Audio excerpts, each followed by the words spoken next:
건강한 삶의 파수꾼, 이 시대에 숨어있는 명의를 만나보는 시간입니다. 오늘 이 시간에는요, 크론병의 경과와 합병증에 대해서 알아볼 텐데요. 오늘의 주인공 먼저 화면을 통해 만나보겠습니다. 기쁨을 누리는 건강한 삶. 사람들의 꿈을 이뤄주는 이 시대 숨은 명의를 찾아서. 이번 주에는 크론병 환자의 건강과 가족들 모두의 행복을 위해 환자들의 든든한 버팀목이 되어온 권혁진 과장을 만나보자.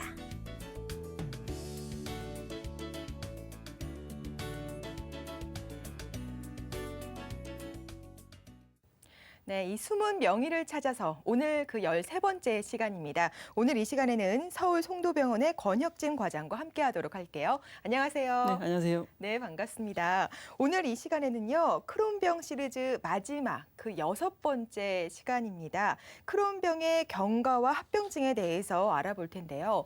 이 지금까지 크론병에 대해서 쭉 알아봤는데 환자와 의료진의 긴밀한 관계가 더욱더 중요할 것 같다라는 생각이 들었습니다. 참 그런 면에서 서울 송도병원은 체계화된 프로그램으로 환자분들을 돕고 있다라고 들었어요. 간략하게 소개를 부탁드릴게요.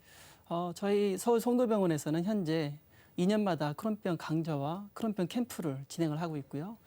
매년 3개월마다 황금빛 미소라고 하는 크론병 소식지를 환자분들에게 우송을 해드리고 있습니다. 그리고 처음 환자분이 진단되면 영양상담과 함께 안내 책자를 배포하면서 올해부터는 2개월마다 크론병에 대한 병원 내에 교실을 운영을 할 계획이 있습니다. 네, 정말 환자분들을 적극적으로 돕고 계신데요. 소식지도 발간하고 캠프 또 강좌를 열고 있습니다. 그렇다면은 가장 주안점을 두는 부분은 어떤 부분이에요?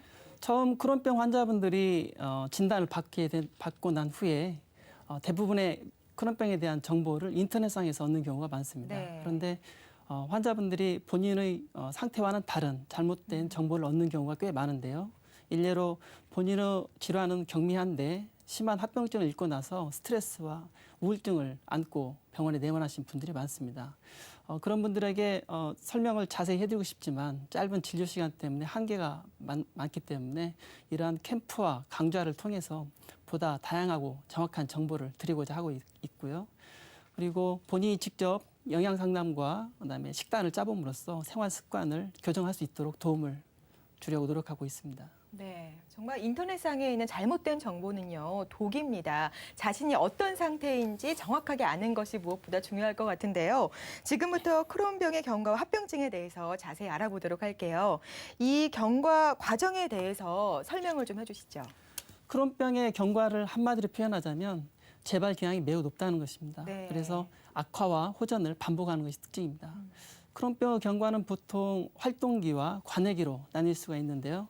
활동기에는 장의 염증이 심해지고 증상이 악화되어서 복통, 체중 감소, 발열 이런 증상이 나타날 수 있겠고 장협착과 같은 합병증이 나타나는 시기입니다.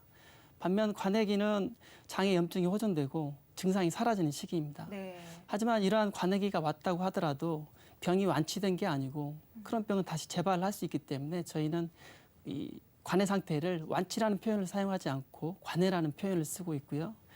크론병을 만성 염증성 장 질환이라고 부르고 있습니다. 네, 그럼 치료를 잘 하게 되면은 완치가 아닌 관해에 이르게 된다 이런 말씀인데요. 보통 환자들 중에 한 어느 정도가 관해에 이르게 되나요? 크론병이 처음 진단되고 약물 치료를 잘 받으면 70% 이상에서 1년 뒤에 관해에 이를 수가 있습니다. 예. 하지만 앞서 말씀드렸듯이 크론병은 재발을 잘하기 때문에 매년 30% 이상에서 재발을 하는 것으로 알려져 있고 그렇다면 관해에 도달한 환자가 1년 후에도 관해를 유지할 확률은 70%밖에 되질 않습니다. 네. 따라서 크론병 환자분들이 관해를 잘 유지하기 위해서는 당뇨병이나 고혈압처럼 꾸준한 약물 치료와 관리가 필요하겠습니다. 네. 그럼 재발이 계속되는 경우는 치료를 중단해서인지도 궁금하고요. 치료를 지속적으로 받는 경우에 이 재발률을 한 어느 정도 낮출 수 있는지도 궁금합니다. 어떤가요? 관해에 도달한 환자가 다시 재발하는 요인들에는 흡연뿐만 아니라 다른 여러 가지 요인들이 있습니다. 하지만 임상에서 보면은 낮은 치료 수능도가 크게 문제가 되는 것 같습니다. 과거 1년 동안 관해기를 이룬 환자가 다음 해에도 관해를 그대로 지속적으로 유지할 확률은 80%인 반면에 네. 최근에 재발을 했던 환자는 다음 해에 다시 관해를 이루는 데는 30%밖에 되지 않는 것으로 되어 있습니다. 따라서 약물을 불규칙하게 복용하거나 또 증상이 좋아졌다고 해서 자의로 중단을 하게 된다면 재발 매우 높일 수 있기 때문에 꾸준한 약물 치료가 필요하겠습니다. 네, 또 이 재발을 할수록 더욱더 위험한 것이 합병증이라고 들었는데요. 합병증도 정말 다양하게 온다면서요. 어떠한 합병증들이 있을까요? 크론병의 합병증은 크게 두 가지로 나뉠 수 있겠습니다. 하나는 장합병증이고요. 다른 하나는 장외합병증입니다. 장합병증에는 장협착, 장누공, 그리고 누공으로 인한 복강 내 농양이 있을 수 있겠고요. 장외합병증으로는 관절염, 또 구강 내 아프타성 궤양, 골다공증, 신부정맥 혈전증 등 매우 다양한 질환이 올 수가 있습니다. 장외합병증은 크론병 환자의 약 35%에서 나타나는 것으로 되어 있는데 이러한 장외합병증은 크론병이 심한 경우에만 나타나는 경우도 있고요. 크론병의 심한 정도와는 상관없이도 나타날 수 있는 것으로 되어 있습니다. 네, 정말 말씀을 듣고 보니까 많은 합병증들이 있는데요. 그럼 이 중에서도 가장 많이 발생하는 합병증 어떤 것들이 있을까요? 크론병의 가장 흔하고 중요한 합병증을 들자면 장협착과 장누공, 그리고 항문누곡인 치루와 그로 인한 항문주의 농양이라고 할 수 있습니다. 대략적인 빈도를 보면 장협착은 10에서 20% 정도, 장누공은 5에서 10% 정도, 그리고 치루는 국내에서 비교적 많은데요. 약 많게는 50% 정도에서 나타나고 있습니다.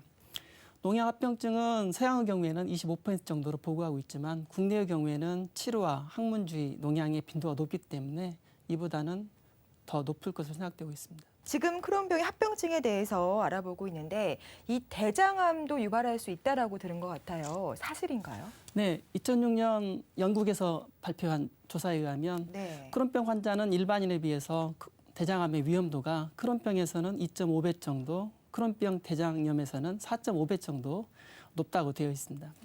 또한 크론병에서 대장암 발병을 높일 수 있는 다른 여러 가지 요인들이 있겠는데요. 일례로 크론병 대장암 가족력이 있었던 경우, 그리고 크론병이 조기에 발병해서 병의 이완 기간이 긴 경우, 대장의 3분의 1 이상을 침범한 경우, 대장 내시경 조직 검사에서 이형성이 발견된 경우, 네. 그리고 심한 협착이 있는 경우 등이 크론병에서 대장암 발병을 높일 수 있는 요인들이 되겠습니다. 따라서 환자분들은 정기적인 대장 내시경으로 미리 대장암 발병을 예방하는 것이 좋겠습니다. 네, 이 암과 관련이 되어 있기 때문에 증상이 좀 의심이 된다면 빨리 검사를 받아보는 것이 가장 좋을 것 같습니다.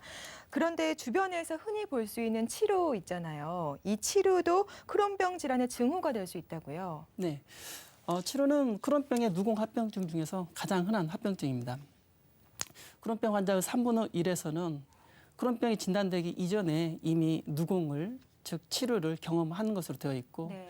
치료를 가지고 있는 많은 환자분들 중에서 80% 이상이 치료 때문에 수술을 받은 기왕력도 가지고 있습니다. 따라서 크론병의 호발 연령인 20, 20대 환자가 치료를 가지고 있다면 반드시 크론병을 의심해보고 전문의와 상의해보는 게 좋겠고요. 치료는 일부 환자에서는 반복되는 재발과 이로 인한 수술로 인해서 항문 협착과 또 변실금의 증상을 나타낼 수 있기 때문에 우리가 주의 깊게 관심을 가져야겠습니다. 네, 뭐 그동안 치료는 잘못된 생활 습관 때문에 생기는 병인 줄 알았는데요. 이 크론병이 원인이 될 수 있는 거군요. 네, 네. 알았습니다.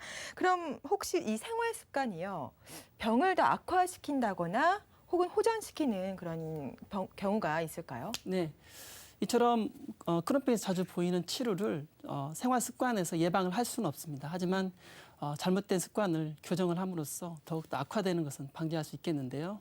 일례로 화장실에서 오래 앉아있지 않고 동양식 변기보다는 서양식 좌변기에 앉아서 변을 보는 게 좋겠고요. 그리고 변을 볼 때 무리하게 힘을 주지 않고 네. 대변을 본 후에는 비데 등으로 항문을 청결히 하는 게 좋겠습니다. 그리고 금주, 금연은 물론이겠고 짜거나 매운 자극적인 음식은 되도록 최소화하는 것이 좋겠습니다. 네, 알겠습니다. 오늘 숨은 명의를 찾아서 오늘 이 시간에는 권혁진 과장과 함께했습니다. 다음 이 시간에는요, 류마티스 시리즈로 다시 돌아오도록 하겠습니다. 오늘 함께해 주셔서 감사합니다. 감사합니다.